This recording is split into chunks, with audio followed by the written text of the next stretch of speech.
আসসালামু আলাইকুম। আমি আবারও চলে আসলাম লাইভে। যারা আমার ভিডিওটা দেখবেন সাবস্ক্রাইব করবেন, শেয়ার করবেন, কমেন্ট বক্সে জানাবেন। আসলে ভাই খুব কষ্টদায়ক। আমি রিক্সাওয়ালা ভাইদেরকে নিয়ে কিছু কথা বলতে চাই। মহোদয় সরকারকে, যারা দেশ পরিচালনা করে, তারা একটু দৃষ্টিতে তাকান। আসলে ভাই, আমরা রিক্সা চালাইতে দিব না, ক্ষতি হচ্ছে, ঠিক আছে। তারা অসহায় মানুষ, তারা খুব গরিব মানুষ, তারা কিছু বুঝে না, শুধু রিক্সা চালাইতে জানে। তারা মানুষের বাড়ি কাজ করতে পারবে না। ঢাকা শহরের মানুষের বাড়ি কাজ তো নাই, এরা তো গ্রাম অঞ্চলে বসবাস করতে পারবে না। অনেকজন যারা রিক্সা চালায় তাদের ছেলেদেরকে টাউন শহরে লেখাপড়া করে ম্যাজিস্ট্রেট বানাইছে, বিসিএস ক্যাডার বানাইছে, ডাক্তার বানাইছে। তারা মাথার গায়ে পায়ে ফেলায়, এরকমও রিক্সাওয়ালা আছে। অনেক দেখবেন ম্যাজিস্ট্রেট মন্ত্রীর পোলাপান কি পঙ্গু হয়ে পড়ে রয়েছে। ভাই ওইটা না, আমি যেগুলা কথা বলতেছি, যদি বলার মধ্যে যদি ভুল টুটে আপনারা মাফ করবেন। আমি একজন সাধারণ মানুষ। আসলে যারা রিক্সা চালায় খুব অসহায় মানুষ, দেশ গ্রামে খাটে খাওয়া মানুষ। দেশ গ্রামে কাজ যখন থাকে না, তারা ঢাকা শহরে চলে আসে কাজের জন্য। আসলে এই 100% মানুষের মধ্যে 95% মানুষ ঋণগ্রস্ত হয়ে রিক্সা কিনছে।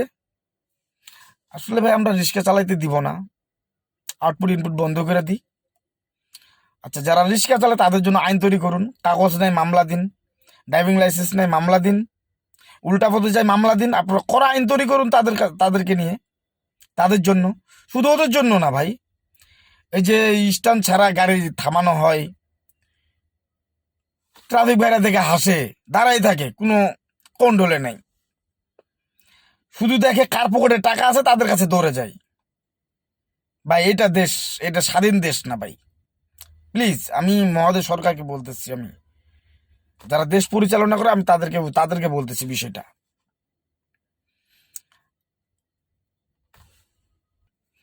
আমি বলি না আমলিক সরকার, আমি বলি না বিএনপি সরকার, আমি বলি না জামাত সরকার, আমি বলি না ডক্টর ইউনূস স্যারকে।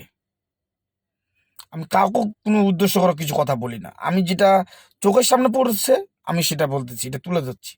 বা একটা রিক্সাওয়ালা ভাইয়ের যখন একটা রিক্সা চুরি হয়ে যায়, সে বুঝে কষ্ট। আমি একটা ভিডিও দেখছিলাম, অনেক বিদেশি ভাই অনেক বাংলাদেশে রিক্সাওয়ালা ভাইদেরকে রিক্সা কিনে দিচ্ছে। কেন? তারা খেটে খাওয়া মানুষ, তারা রিক্সা চালাই খাবে, তাদের কোনো আয় উন্নতি নাই, তাদের কোনো চাকরিজীবী নেই, তারা কোনো চাকরি করতে পারে না, তাদের তাদের কোনো চাকরিও নেই। এক রিক্সাওয়ালা ভাইয়ের চিৎকার দেখে এক বিদেশি ভাই কান্না করতেছিল। ওই বিদেশি ভাই আমি দেখলাম একটা রিক্সা কিনে দিছে, শেষে রিক্সাটা হারাই গেছিল, রিক্সা কিনে দিয়েছে, বিদেশ থেকে টাকা দিয়ে পাঠিয়েছে। অনেক ইউটিউব ভাইদের আমি ভিডিও দেখে আমি এটা বললাম আর কি। আসলেই তাদের জন্য আইন তৈরি করুন। এই আইনটা করলে এরকম হবে। আমরা এইভাবে ক্ষয়ক্ষতি না করি।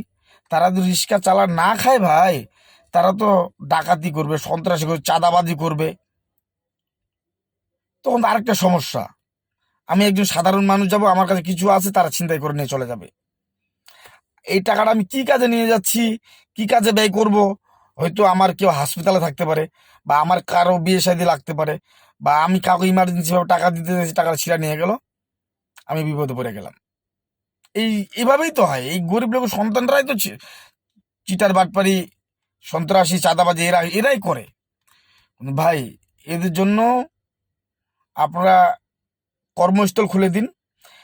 কেউ রিক্সা চালাবে না ভাই, কেউ রিক্সা চালাবে না। আপনারা একটা কর্মস্থল খুলে দিন, তারা যেন ইনকাম সোর্স করতে পারে। ভাই খুব কষ্টদায়ক, খুব কষ্টজনক। হ্যাঁ, তাদেরকে ভিআইপি রাস্তা উঠতে দিবেন না, মেন রোডে উঠতে দিবেন না, গ্রাম গ্রাম এলাকা চালাবে, এরকম একটা আইন পাস করুন। তাদেরকে বলেন, ভাই প্রশাসন কি না করতে পারে, সব কিছুই করতে পারে। বিজিবি ভাইরা আছে, সেনাবাহিনী ভাইরা আছে, র্যাব ভাইরা আছে, পুলিশ ভাইরা আছে, আনসার ভাইরা আছে, কি করতে পারবে না ভাই? যাদের হাতে দেশ চলে, যাদের হাতে ক্ষমতা, যারা প্রশাসনিক, তারা কি না করতে পারে? ইচ্ছা হলো সব কিছু করতে পারে। কিন্তু এইভাবে ক্ষয়ক্ষতি না করি ভাই। রিক্সা আস্তে আস্তে আমরা দরকার হলে আউটপুটে ইনপুট বন্ধ করে দিই, রিস্কা বাংলাদেশে না ঢুকুক। আমরা একটা কর্মস্থল খুলে দিই বা তাদেরকে কর্মস্থলে ঢুকাই দিই, কোনো একটা চাকরির মধ্যে সেট করে দিই। একজনকার রিস্কা ভাঙে ফেলেছেন, ঠিক আছে, আমার কোনো আপত্তি নেই, তাদেরকে একটা চাকরির মধ্যে ঢুকাই দিন, তাদের ফ্যামিলি চলুক। তারা ঋণগ্রস্ত হয়ে হয়তো রিস্কা কিনছে, তাদের কিস্তি আছে, না হলে তারা অপমান অপদস্থ হবে, তখন তারা ছিনতাইকারী শুরু করবে।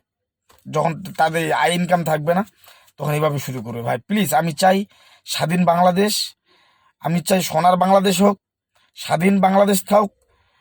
অনেক সাধনার করা আবার বাংলাদেশ স্বাধীন হয়েছে, এইভাবেই থাক। শু- শুধু রিস্কাওয়ালা ভাইরা না, লেগুনা ভাইরা যারা বাস চালিত করে, বাস চালায়, তারাও খুব রাস্তার মধ্যে খুব ডিস্টার্ব করে। যারা বাইরে চলাফেরা করেন তারা বুঝতে পারবেন, তারা দেখেন দেশে কি পরিস্থিতি, রাস্তার জম জমজট লাগে কেন ভাই? রাস্তার মধ্যে এত জ্যামজট কেন লাগে? এই যে বাসওয়ালারা এক জায়গায় দাঁড়া থাকে 10 মিনিট, তাদের স্ট্যান্ড আছে ভাই, তারা স্ট্যান্ডে দাঁড়াবে। স্ট্যান্ড তারা কেন দাঁড়াবে? আর ট্রাফিক ভাইরা মুখ দিয়ে চায়ে থাকে, ট্রাফিক ভাইরা কিছু বলে না, ওরা মোবাইল চাপে, তারা তাদের ধান্দা থাকে, তাদেরকে 20 টাকা 30 টাকা দিলে হয়ে গেল। ভাই দেশের মধ্যে প্লিজ আইন তৈরি করুন। একজন বাস ড্রাইভার কি অপরাধ করলো তাকে ওইটার শাস্তি দিবেন, একজন ছিনতাইকারী চাঁদাবাদী কি অপরাধ করলো ওইটার শাস্তি দিবেন, একজন রিক্সা চালক কি অপরাধ করছে এটার শাস্তি দিবেন, একজন অ্যাডাম টু মার্ডার করছে ওইটাই শাস্তি দিবেন। আইন তৈরি করুন, এটার জন্য এটার শাস্তি, এটার জন্য এটার শাস্তি। তাহলে অশৃঙ্খল বজায় চলবে, সবাই তাদের ভিতরে একটা ভয় থাকবে। আমি একজনকে মার্ডার করলাম, কি জন্য মার্ডার করলাম খুঁটিয়ে দেখুন, তার তার যদি অন্যায় হয় এটার জন্য আইন তৈরি করুন। কি আইন? যে আইনটা পাশ করবে সংসদে সে আইনটাই চলবে। 2 4 5টার এভাবে করেন, দেখবেন দেশ অটোমেটিকলি টনটন হয়ে যাবে। চাঁদাবাজি, বাটপারে, ছিনতাইকারী, ধর্ষণকারী কোনো কিছু থাকবে না।